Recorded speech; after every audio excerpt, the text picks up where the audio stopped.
So here is the quiet truth no one tells you. You don't look younger because you found better cream or jeans. You look younger because somewhere along the way you stopped fighting time and started dancing with it. And that shift, from fearing your own reflection to understanding it, is the only anti-aging formula that has ever worked. Let me ask you something strange. Have you ever met two people of the same age, same birthday, same decade, same town, yet one looks 5 or even 10 years younger? And no, it's not just money. It's not just good luck or expensive lotions. You've seen it. Maybe you've even felt it about yourself. Here is the uncomfortable possibility. What if looking young has almost nothing to do with what you buy, and almost everything to do with what you believe? What if your face is not just skin and bone, but a map of hidden choices you didn't even know you were making? Think about this. A woman in her 50s with soft cheeks and bright eyes. A man in his 60s with no deep lines around his mouth, just calmness. And then another person, same age, with a tight jaw, furrowed brow, and a look of quiet exhaustion. What is the difference? It's not genetics alone. Genetics load the gun, but psychology pulls the trigger. Stay with me for the next 15 to 20 minutes. Because by the end, you won't just know that you look younger, you'll understand why, and more importantly, you'll never see aging the same way again. Let us begin. Before I tell you the 7 reasons, let me tell you how this works. Most videos give you a list. Do this, don't do that. But a list without a shift in perception is just noise. So instead, I am going to walk you through 7 hidden psychological patterns. Patterns you are already living, but probably never named. And naming them is what sets you free. I will start with the second most powerful reason. Because the most powerful one comes last. That is by design. You need to walk through the garden before you reach the tree. Reason number 7.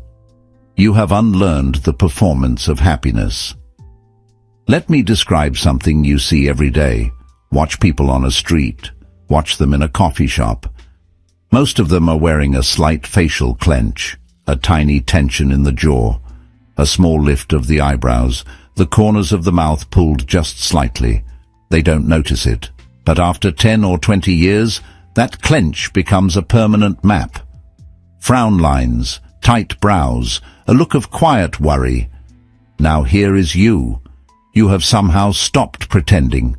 You don't force smiles when you are tired.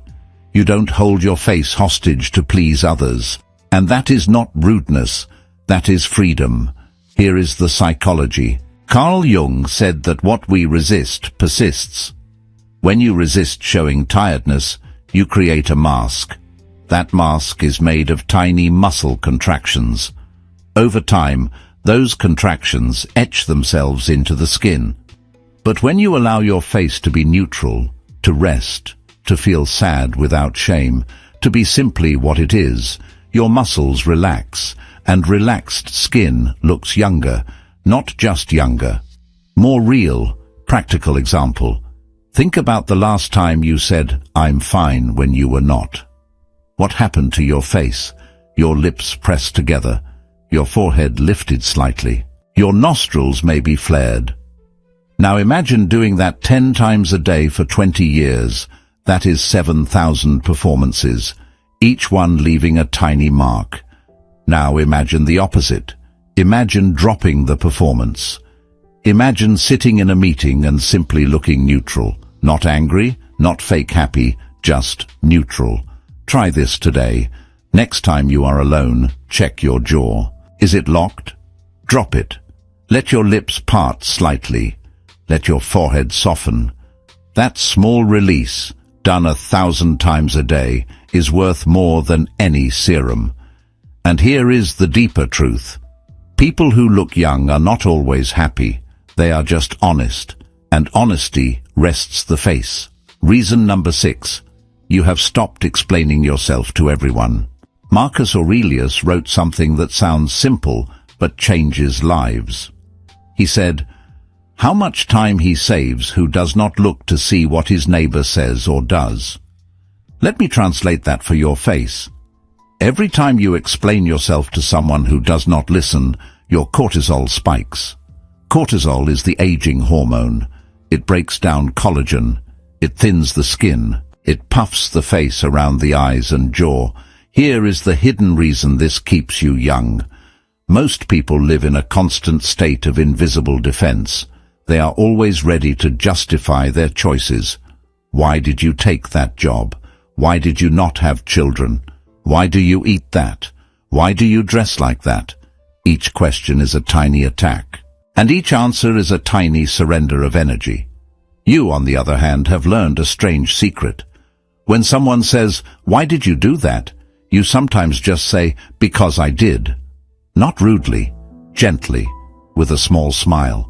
You save your energy. And over 10 years, that saved energy shows up as elasticity in your cheeks and light in your eyes. Let me give you a real situation. Imagine you are at a family dinner. Someone says, "You are not eating much. Are you on a diet?" The normal person explains, "Oh no, I just had a big lunch, and I am watching my carbs, and my doctor said..." That explanation takes 30 seconds of tension. Your shoulders rise. Your breath shortens. Now imagine you. You just say, "I'm good, thank you," and you take a sip of water. That is it. No defense, no story, just peace. Try this tomorrow. The next time someone questions a small choice of yours, what you eat, where you go, how you dress, just smile and change the subject, or say nothing at all. Watch how your shoulders drop. That drop is youth. That silence is a wrinkle that never forms. Reason number 5. You have a weird relationship with boredom. Most people fear boredom like it is a disease. They fill every silence with a screen. In the car, a podcast. In the kitchen, a video. In the bathroom, scrolling. Constant input, constant noise. You, however, are different. You have a weird relationship with boredom. You allow it. And that makes you look younger. Here is the research. A 2020 study from the University of Glasgow found that people who allow themselves to be bored for 10 minutes a day have significantly lower inflammatory markers. Inflammation is the hidden driver of wrinkles, sagging skin, and even grey hair. Boredom is not laziness. Boredom is the brain's reset button. Let me explain how this works biologically. When you are bored, your default mode network activates. That is the part of your brain that rests, repairs, and integrates memories. During this time, your body lowers cortisol and releases anti-inflammatory chemicals. It is like an internal cleaning crew, but if you never get bored, that cleaning crew never shows up. Practical example. Imagine you are waiting for a bus. Most people pull out their phone. They scroll for 5 minutes. They arrive at work already tired. Now imagine you. You stand there. You watch a leaf fall. You listen to a dog bark in the distance. You feel the wind on your neck. That 5 minutes is not wasted. That is cellular repair. That is your face softening in real time. Try this today. For 10 minutes, sit somewhere with no phone, no book, no music. Just sit. Let your mind wander. Do not direct it. If you feel restless, stay. That restlessness is the withdrawal symptom from noise. Push through it. After 10 minutes, touch your cheek. Feel how warm and loose it is. That is boredom working. The person who looks 5 years younger is often just the person who lets their mind wander without guilt. Reason number 4. You have stopped treating sleep as a problem to solve. This sounds simple, but stay with me. Most people think about sleep as something they need to fix. They track it with watches. They measure deep sleep and REM. They worry about not getting enough. And here is the cruel irony, that worry creates what sleep scientists call orthosomnia. Orthosomnia is anxiety about sleep quality, and that anxiety destroys sleep more than any bad mattress or noisy street. You, without realizing it, have done the opposite. You treat sleep like a friend you meet in the dark. No pressure, no perfection. You might read a boring book. You might lie awake and listen to rain. You might wake up at 3 in the morning and just breathe. You have stopped fighting. Here is the philosophy. Friedrich Nietzsche said, "In individuals, insanity is rare, but in groups, it is common." The group insanity today is treating sleep as a performance, a biohack, a metric. You dropped out of that race, and your face thanks you every morning. Let me give you a practical situation. 2 people wake up after a bad night. One checks their sleep score. "Oh no, only 5 hours. My deep sleep was low. Today is going to be terrible." That person starts the day already stressed. Their cortisol is high before they even brush their teeth. The second person, you, wakes up and says, "Well, that was a strange night. I feel a little tired. Let me go slow today." No judgment, no panic, just acceptance. Research from the University of California, Berkeley, shows that the expectation of fatigue causes more cognitive decline than the actual lack of sleep. Your belief about sleep changes your body's response to it. So by not worrying about bad sleep, you recover from it faster. Your face does not puff, your eyes do not darken. You simply move through the day like water. Try this tonight. If you cannot sleep, do not fight it. Get up, make tea, sit by a window, read a paper book. Go back to bed when you feel heavy. No tracking, no scoring, just trust. That trust is youth. Reason number 3, you have a secret relationship with sadness. This is uncomfortable but true. People who try to be happy all the time look older. I know that sounds backwards, but let me show you the evidence. Research from the University of California, San Francisco, followed 200 women for a decade. Those who suppressed their sadness, who said, "I'm fine," when they were not, who smiled through grief, who never let themselves cry, showed significantly more skin aging. Why? Because emotional suppression raises sympathetic nervous system activity. That is the fight or flight system, constant low-level alert. That ages the face like sun damage, but from the inside. You, on the other hand, have learned to let sadness pass through you. You do not dwell, but you also do not push it away. You might cry for 3 minutes and then wash your face. You might say to a friend, "Today is heavy." You might sit in your car and feel the weight without naming it. And then you move on. Here is Jung again. He called it the shadow, the parts of yourself you do not show to the world. When you befriend your shadow, when you allow sadness and anger and fear to exist without shame, you stop leaking energy. That saved energy becomes a calm, open expression. And a calm, open expression is a young expression. Practical example. Imagine you receive bad news, a disappointment, a loss. The normal person says, "It's fine, I'm fine, let's move on." They swallow the feeling, their jaw tightens, their throat closes. That tension stays in the face for hours. Now imagine you say, "This hurts, give me a moment." You sit, you let your face fall. You might even cry. 5 minutes later you get up, your face is relaxed, your eyes are clear. You have processed, not suppressed. Try this next week. The next time you feel sad, do not distract yourself. Do not scroll. Do not eat. Just sit with it for 2 minutes. Feel where it lives in your body, in your chest, in your throat. Breathe into it. Then let it go. That 2 minutes is a facelift from the inside. Reason number 2. You have stopped collecting enemies. Here is a strange fact. People who hold grudges have higher levels of C-reactive protein. That is a marker of systemic inflammation.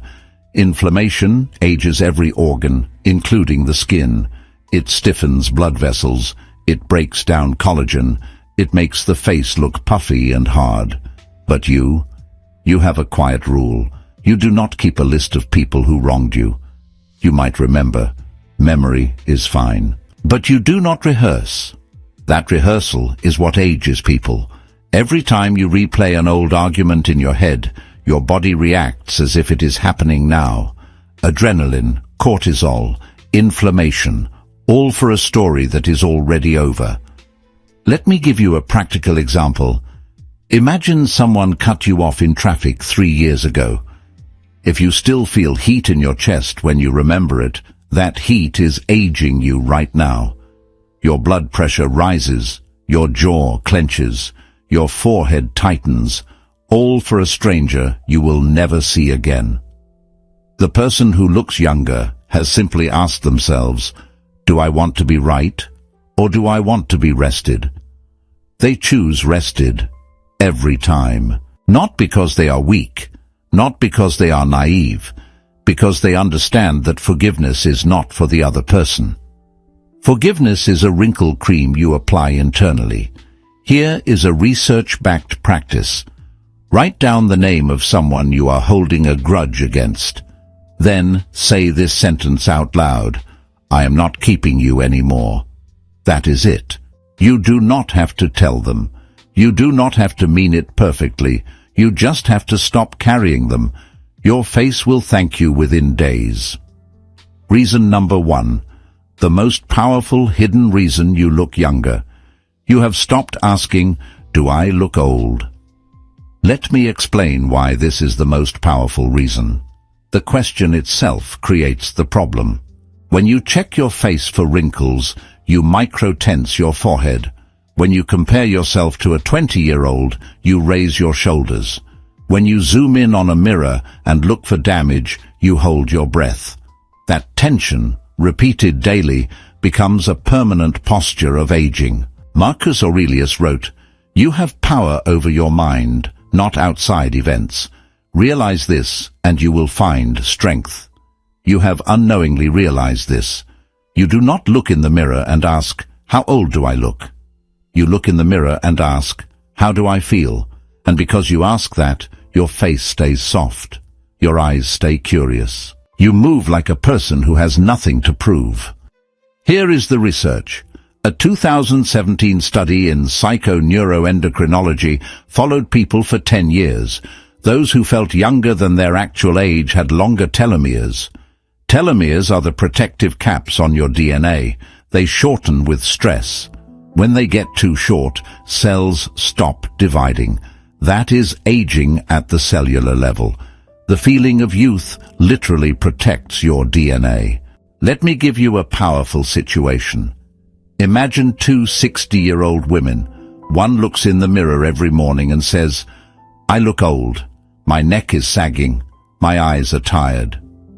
That woman's body hears that message. It believes her. It produces stress hormones to match her belief. The other woman looks in the mirror and says, I look like me. I have lived, and I am still curious.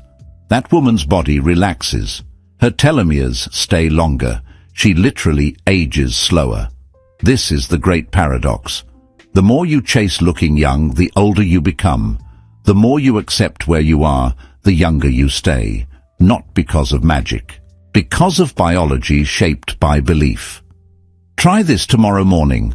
Stand in front of a mirror. Do not check for flaws. Do not zoom in. Just look at your whole face for 5 seconds.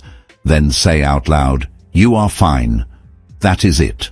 No comparison, no judgment, just acceptance. Do that for 30 days. Then look at a photo from today. You will see a difference. Not because your skin changed overnight, because your posture, your tension, your breath, all of them softened. And soft is young. So now you know the 7 reasons. But let me give you the deeper anchor, the one that holds all of them together. None of these reasons are tricks. They are not hacks. They are not 5-minute fixes. They are ways of being. You did not look younger because you tried hard. You looked younger because you unknowingly stopped trying so hard in the wrong places. Think of it this way. A tree does not try to grow rings. It just grows. The rings come naturally from seasons of sun and storm. Some years are wet, some years are dry. The tree does not fight the dry years. It goes deep. It waits. And the rings record everything, the struggle and the ease. Your face is the same. Every hidden reason we talked about, letting boredom in, forgiving quietly, feeling sadness without fear, dropping the performance of happiness. Those are your seasons. You cannot fake them, and you cannot buy them. Here is the philosophical shift I promised you at the very beginning. Most people think aging is a problem to be solved. They think youth is something to be clawed back. But you have lived the opposite. You have lived the truth that aging is not a decline. It is a deepening. The lines on your face are not errors. They are maps of attention. The softness under your eyes is not a flaw. It is proof that you have stopped bracing for impact. Friedrich Nietzsche also said, "The growth of wisdom is measured by the reduction of tension." Look at your life. Have you reduced tension? Have you stopped explaining, stopped performing, stopped collecting enemies? If yes, then your face is simply being honest. And honesty is the most youthful thing in the world. So the real transformation is this. Stop asking, "What do I need to do to look younger?" Start asking, "What do I need to let go of to feel more alive?" The answer is almost always the same. The performance, the grudge, the constant explaining, the fear of silence, the war against sadness, the obsession with sleep scores, the terror of boredom. Let those go, and your face will follow. Not because you forced it, because you finally stopped getting in its way. If this stayed with you, if something here made you exhale a little deeper, or touch your cheek without thinking, or look out the window for a moment, then you are ready for the next video. It is called "The One Belief That Secretly Ages You Faster Than Wrinkles." And I need to warn you, this one is uncomfortable. It is not about sleep or stress or grudges. It is about a single belief you probably picked up before you turned 10 years old. A belief so hidden, so normal, that you have never even named it. But it has been pulling your face downward for decades. I do not list tips there either. I show you how to find that belief, hold it in your hands, and decide whether to keep it. Subscribe if you want to stop chasing youth and start understanding it. Because the people who understand aging are the ones who barely seem to age at all. They are not fighting. They are not hiding. They are just living, deeply and quietly, with a face that tells the truth. I will see you in the next one. Until then, let your jaw drop. Let your shoulders fall. Let your face be exactly what it is. That is enough. That has always been enough.